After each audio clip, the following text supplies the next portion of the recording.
Welcome to the Family Office Sherpa podcast. I'm your host, Shaun Parkin, founder and managing director of Whole Road Investments. The aim of this podcast is to provide practical and implementable advice for those looking to build, manage, or service a family office.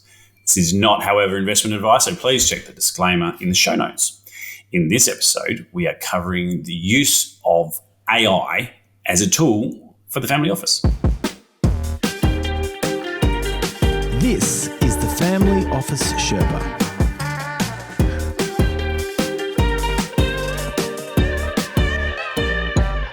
So AI, I'm sure everyone's heard way too much about it. And like I said in some previous ones, it's really getting overused. But I think what's potentially being missed here is the ability to use AI as an incremental tool for family offices. I think Scott Galloway in his podcast sort of mentioned that as well. And that sort of got me thinking and got me talking to family offices around how they could potentially take some of those smaller, but no less, in aggregate, very impactful methods of using AI as a tool. So I broached the subject with a number of family offices and really tried to dig into how they are currently using AI, really to make their workday more efficient. So parking the greater implications of AI, and again, I've probably said AI way too many times already, let's look at how they can be done today. Nothing overly complex. We're just looking at it as a tool and a technique. All right, so you can, start applying today. And to be perfectly honest, I already do. So it's actually a really, really interesting and, I find it interesting way of, as a company of one, really, working with tools that up until even 12 months ago or a year ago were just not available. Right, so what's the first one? Every single family said they use it for research. Now, how do they use it for research? So I was sitting with a family office the other day having a coffee, and I said, look, I'm looking at doing this podcast on AI, and they said, well, some quick wins, right? So what are the quick wins that we can use AI for now? And when I say AI, I'm using, and maybe I'm not using it properly, but I'm talking about, a lot of those apps that we've got available. So the most well-known, I guess, being ChatGPT. So the first one being data capture. Usually, if you go to a meeting, go to a presentation, anything like that, there's a significant amount of potentially really, really interesting, good data and resources, but you're, quickly sort of scribbling it down and trying to get it into some sort of format. And if you're like me, you can't read your writing afterwards. So getting that information, via an app, the AI apps that do the recording, and then will actually give you or email you the transcripts of the entire meeting. You have to be comfortable with the fact that it's being recorded. You have to make sure people are aware it's being recorded as well. But also what it means is that anything that has been recorded previously and put into a really big transcript can be dumped into the capture point, which is, in my case, it's ChatGPT. And then you prompt it. You have a prompt, which is, something as simple as give me the 4 or 5 main points from this transcript.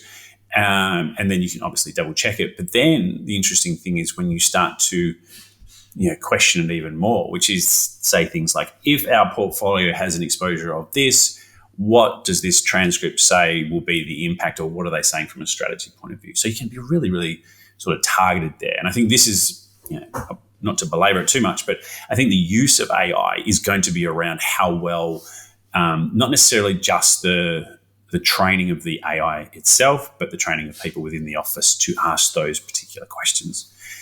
The other one being, and I'm sure, every investment committee has someone trying to take meeting minutes. Often it's really, really difficult to capture it all.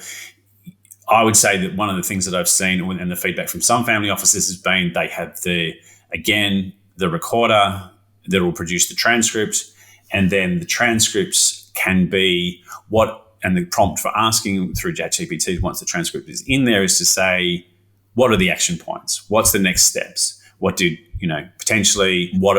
action points for this person, this person, this person? It's really, really, the AI chat feature is such an important and amazing thing because it takes out mishearing or misremembering and all those sort of things. It's like you've got this amazing thing that can just never forget. So I think that was really cool, and I think a lot of people are starting to use that. And you can use it for review as well, and if you're taking the recording, you can listen back and all that good stuff. Analyst time is the other big one. You can now, because being an analyst or researcher, it's a significant amount of time that needs to be taken. Things like reading research reports from global banks, things like that, really, or, in my experience anyway, the really good nuggets of wisdom tend to come out of those specialist research reports. The transcripts from research calls or analyst calls with public companies or non-public companies, presentations, right? So the amount of really good presentations that I've heard, I'm like, God, I got to remember that, while still, looking at the next bit of information, things. That's really, really important. Podcasts, I'm sure there's a lot of people on the research side like, I listen to all the podcasts 2 times just so I can get through it because there's so many of them. Articles, news, Bloomberg, AFR, FT, all this sort of stuff. You can really just grab it and then put it into the AI platform to condense and collate it for you. And that removes a significant amount of time spent on the busier parts or the manual parts and gives people more time to really think, develop ideas, stuff like that. So I think that's super cool. The other thing as well is have the team learn how to prompt. So I think most of the family officers I talk to have said one of the things we struggled with, or one of the things that we're really, trying to get people to do is to understand what's the best versions of prompt. Don't be broad. Don't, really try to get to the nuggets, try to get into the nut. So the big part of that, though, is be careful what is signal and what is noise, because there's so much information. And as we've found with passive or indexing, sometimes less noise is better, right? So really, really smart people doing a lot of research and a lot of information and a lot of really detailed, fantastic work for zero or next to no alpha. So it's going to be a use case for the type of investor that you are. So signal, make sure you watch out for what is signal and what is noise. Next one, enhancing the data management. So what do I mean by that? One of the most practical uses of AI in the family office today is sort of the data management piece. So imagine you're working with a large set of anonymized data. Instead of going through it manually, you can literally take the spreadsheet or cut and paste the image or take the document or whatever, upload it into the ChatGPT and then query it for insights. So, for example, what I have seen people use it for in the past, which is, basic IRR or money on invested capital calculations from a spreadsheet, cut and paste a spreadsheet or copy and paste a spreadsheet, put it into the AI and say, what's the IRR here? What's the XIRR? What's the money on invested capital? Just to have a bit of a reckon check, just to make sure that their reporting is actually matching up. So that way you can figure out breaks and stuff like that really quickly. It's not meant to, at the moment anyway, it's not meant to replace those formal methods, but it's a powerful starting point, like I said, for that reckon check. And it offers some really good preliminary analysis before deep diving into the team. So if you go, this, again, it goes back to your ability to query it, but it's a really good starting point. So another one, basically it's around having a see all, remember all analyst that sits next to you. I don't know about you, but I mean, a lot of the time when I'm sitting with portfolio managers or, presentations or something like that, some things escape my recollection. I don't know if it's I'm getting older, but anyway, if I can have something that sits next to me, it's almost like whispering in my ear. If I say, what does that mean again? Or can you just give me a clarification on what they mean by this? And then to have it spit it out incredibly quickly means that I'm not therefore, not listening. So sometimes I go, oh, geez, I can't remember what that is. And then I've missed some really, really important stuff. So just having that, almost assistant component there that can help you, especially for me, like I'm a good generalist. So when it comes to like really specific asset classes or those fund managers that are deep in the weeds on a specialist subject, just having some continuous voice in my ear that says, this is what this means, this is what this means. And it doesn't interrupt flow of the presenter. And it also means that, I don't start to, continually question if I've got it right or wrong in my head in terms of things like definitions and stuff like that. Like I said, it's kind of a co-pilot without obviously using that term, because I think there's a branding component there. But when speaking to experts, having that co-pilot there that knows how to gather that and put that information in front of you so that you're understanding. So I really like that bit. So another one is refining the written communication. So in family offices, there's quite a lot of communication software. I mean, obviously everyone uses email and text and phone call and WhatsApp probably, but there is an ability, I think, to refine, remove jargon, and make things more readable. So I think there's a really good case for, so if you're trying to explain something as an investment person or an ops person or a family person or something, and you're trying to get someone to read and understand it, it's really difficult if it's not well written. I'm not the greatest writer in the world, but one thing I do is try to make it readable and enjoyable to read. So if you can do that, even basic stuff like, I know I'm talking to this person, make sure that it's readable for this person, not full of jargon, but if it's a person that appreciates that, then put those more technical components into it.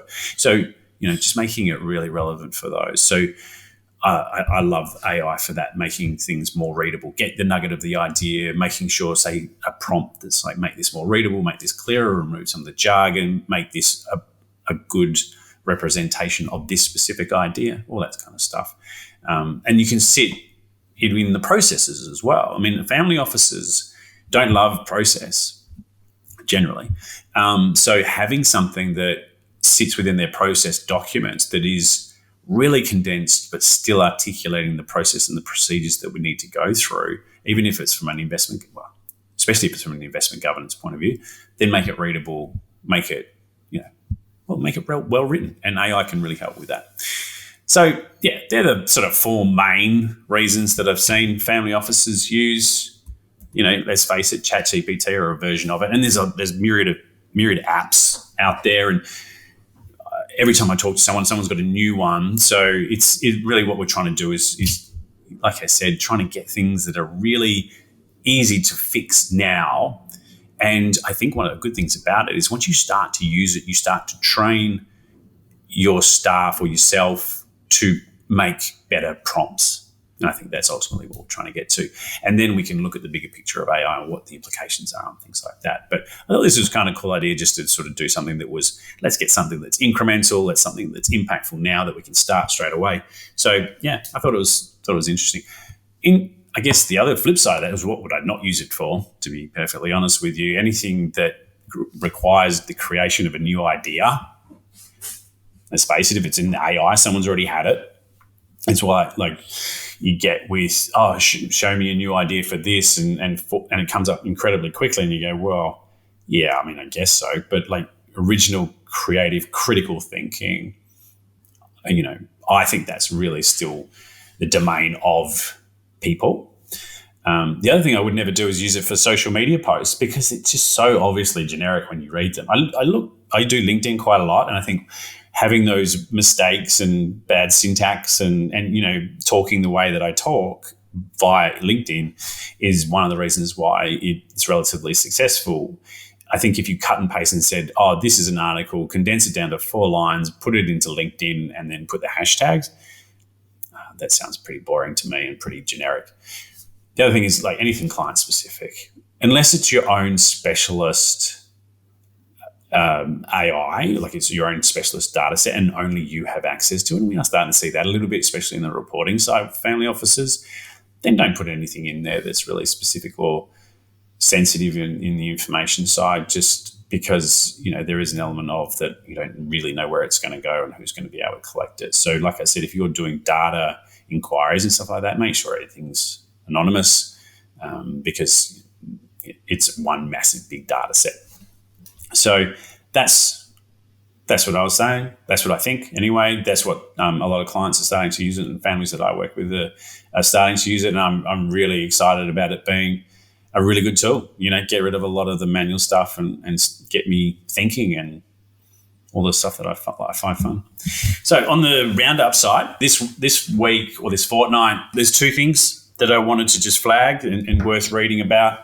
The Simple, which is out of Copenhagen, but is relatively global. It's a family office sort of consultant co-op. I used to write articles for them, and they've put out their tech report. I think it's a really good guide for people that are looking to understand the way that family offices are looking at that tech stack. I think two things. One, it's relative to what your needs are. There's an interesting sort of point in there from TOS advisors, so Ray Denunzio there, and it was really around creating that ecosystem, that one-touch ecosystem, and that's great. And that's for certain types of family offices to have that, one touch, go in and all the tech stack is looked after you and managed for you. And then there's other family offices which are looking to curate themselves, right? So this is good for us. This is good for us. We want to understand it. We want to know what it is. We want to drive it ourselves, which is why there's this sort of call for out-of-the-box solutions. Make it easy for families to embed it in their ecosystem and create their own sort of, webbing or connective tissue. So I think it's a good report. If you haven't looked at it, it's on Simple. So their website, you can download it. But it's worth, if you're looking at the tech stack as a family office, then I think that's worthwhile.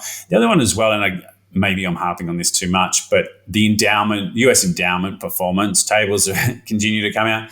And there's a new article which shows that Yale's endowment was sort of the not as good a performer.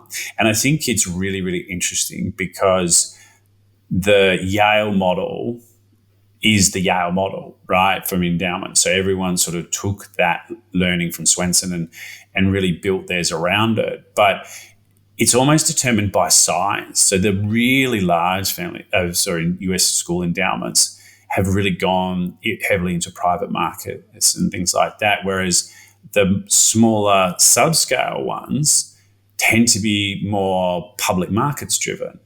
And I think that's the same case for family offices, which is if you're under $1 billion, let's say, and you want to get exposure at scale, then you either have to use your counterparties, like your wealth managers or private banks or whatever, or you go public, and public gets you that diversification. With the amount of ETFs out there, you can actually build a really diversified portfolio using public market investments. And so I think it's a really interesting sort of tipping point, but also it shows you the cycle, doesn't it? It's like, well, if you're going private, it's not always going to be the best way to go about it, but there's a patience there. And I guess that's what we come down to as well, which is it's the patient capital component.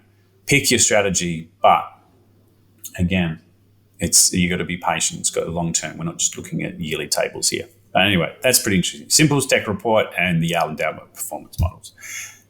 That's it. Hopefully it was interest. You can find me on LinkedIn, Shaun Parkin, Whole Road's on there as well. So, and a lot of stuff on there. If you want to email me, feel free. If anything in here is of interest, if you're a family office that was looking for an understanding of how I work with families in terms of investment governance and strategy, then feel free to email me, Shaun, SHAUN, @wholeroad.com.au.